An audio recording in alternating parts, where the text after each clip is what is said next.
Arquitetura da escolha. Na economia comportamental, a arquitetura da escolha, também conhecido como nudging, é a organização do contexto no qual as pessoas tomam decisões, com o objetivo de influenciá-las de forma previsível pela ciência.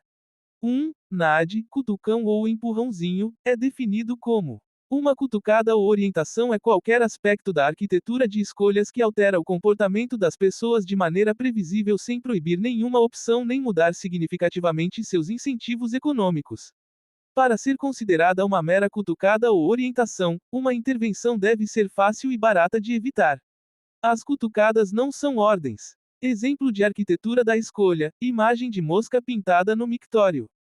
Definição: a arquitetura da escolha consiste em intervenções comportamentais, tem o objetivo de influenciar o comportamento das pessoas, com foco no contexto, em oposição ao foco na cognição, com embasamento científico, em oposição ao embasamento no senso comum, e utilizando-se do pensamento projetual, design thinking.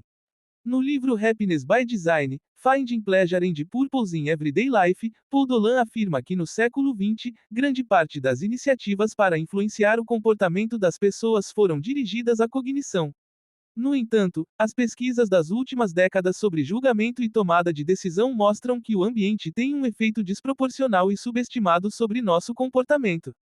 Com base nos resultados dessas pesquisas, o conceito de arquitetura da escolha propõe organizar o ambiente que os seres humanos interagem para melhorar suas decisões e, consequentemente, sua produtividade, prosperidade e bem-estar.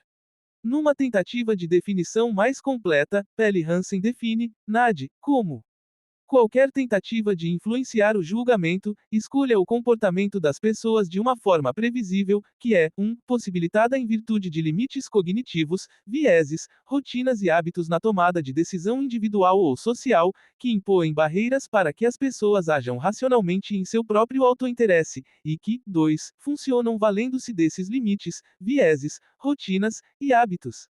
Origem: o conceito e a expressão foram criadas no livro Nudge, O Empurrão para a Escolha Certa, dos economistas comportamentais Richard Thaler e Cass Sunstein. No livro Misbehaving: The Making of Behavioral Economics, Richard Thaler afirma que a releitura do design do dia a dia de Donald Norman foi a inspiração para trazer os princípios do design centrado no usuário com os insights das ciências comportamentais na forma da arquitetura da escolha para a elaboração de políticas governamentais públicas com o objetivo de aprimorar as decisões dos cidadãos no que tange a questões como saúde, riqueza e felicidade. A partir da constatação da diferença entre a concepção tradicional da natureza humana encontrada na economia, o Homo economicus, e entre as descobertas das ciências comportamentais, psicologia, economia comportamental, neurociências, entre outras, sobre o efeito desproporcional que o ambiente exerce sobre os julgamentos e tomadas de decisões humanas, os autores propõem a aplicação dos conhecimentos científicos na organização ou criação de contextos que influenciem as decisões das pessoas, de acordo com seu próprio interesse. No anúncio da premiação do Nobel de Economia, divulgado em 9 de outubro de 2017, foi destacado como a obra de Richard Thaler demonstrou que os nudges podem ajudar as pessoas a exercerem maior autocontrole, estimulando a poupança de longo prazo, por exemplo. Tipos de nudes. As formas de nudes são muito distintas, podendo variar entre criar padrões, heurísticas de prova social e aumentar a relevância da opção desejada.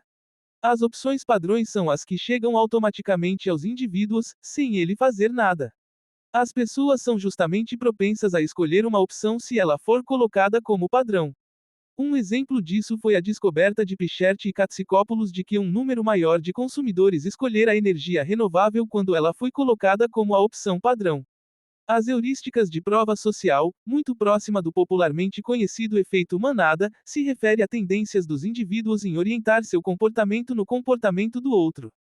Já o outro tipo é quando aumenta a relevância daquele produto, ou seja, quando se atrai a atenção para ele, colocando em lugares de evidência.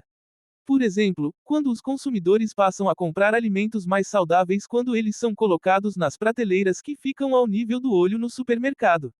Aplicações. A arquitetura da escolha começou sendo utilizada principalmente para a elaboração de políticas públicas, na Inglaterra, Estados Unidos e Austrália, por equipes governamentais, Behavioral Insights Team, Social and Behavioral Sciences Team e Behavioral Economics Team of the Australian Government, respectivamente, que ficaram conhecidas como NADS Unit, equipe de cutucões. No entanto, aos poucos foi sendo aplicada por consultorias ao comportamento do consumidor pelo marketing, comportamento do colaborador pela gestão de pessoas e comportamento do usuário pelo design. Muitas unidades governamentais têm se referido aos NADs de forma mais ampla, como insights comportamentais, behavioral insights, termo que frequentemente é encontrado no nome dessas entidades, como no pioneira Behavioral Insights Team, criado no Reino Unido em 2010, e que serviu de case para diversas iniciativas semelhantes em outros países. Em relatório publicado no início de 2017, a Organização para a Cooperação e Desenvolvimento Econômico, OCDE, mapeou a paisagem da utilização de NADs e, analisando mais de 100 iniciativas em diversos países, concluiu que os NADs já são rotineiramente utilizados em numerosas áreas de política pública, como a redução da obesidade, diminuição do desperdício no consumo de energia e água, diminuição na sonegação de impostos, aumento da adesão a programas de previdência, expansão do número de doadores de órgãos, desburocratização de serviços ao cidadão, bem como de realocação no mercado de trabalho. Saúde. Na área da saúde, por exemplo, o NAD foi utilizado como uma forma de promover a higiene das mãos e diminuir a incidência de infecções. Outro exemplo da aplicação do famoso empurrãozinho foi nas academias de ginástica. Fan Zhang e Geoff Oberhofer, fundadores do Gimpact, desenvolveram, estimulados pelo conceito de NAD, taxas motivacionais. Na experiência, os participantes definem uma meta de visita semanal à academia e precisam pagar uma multa quando perdem uma sessão de ginástica. Inicialmente, Zhang e Oberhofer adquiriram associações em nome dos participantes, que não pagaram a inscrição, mas se comprometeram a se exercitar 4 vezes por semana. Se falharem, precisarão pagar uma multa de $25. Se abandonassem o programa, a multa seria de $75,21. Assim, embora tenha sido ligeiramente adaptado, o Gimpact se tornou um modelo completo com o conceito de taxas motivacionais.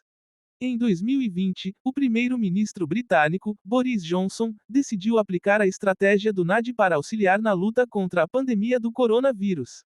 Patrick Vallance, o principal conselheiro científico do Reino Unido, busca encorajar a imunidade do rebanho, usando essa estratégia.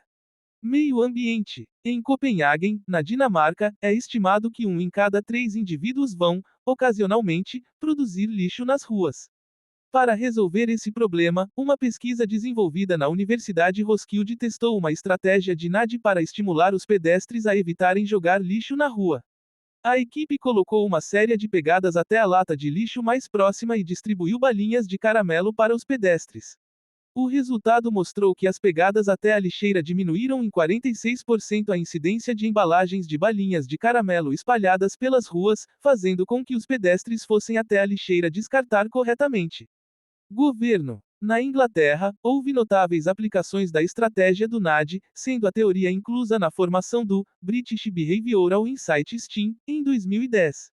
No Brasil, a Prefeitura do Rio de Janeiro tem utilizado o conceito do NAD para implementar alguns projetos, são eles: a redução do índice de desistência de tratamento de tuberculose, aumento do envolvimento dos pais na educação dos filhos e antecipação de matrículas, maior nível de atividade física em idosos, entre outros.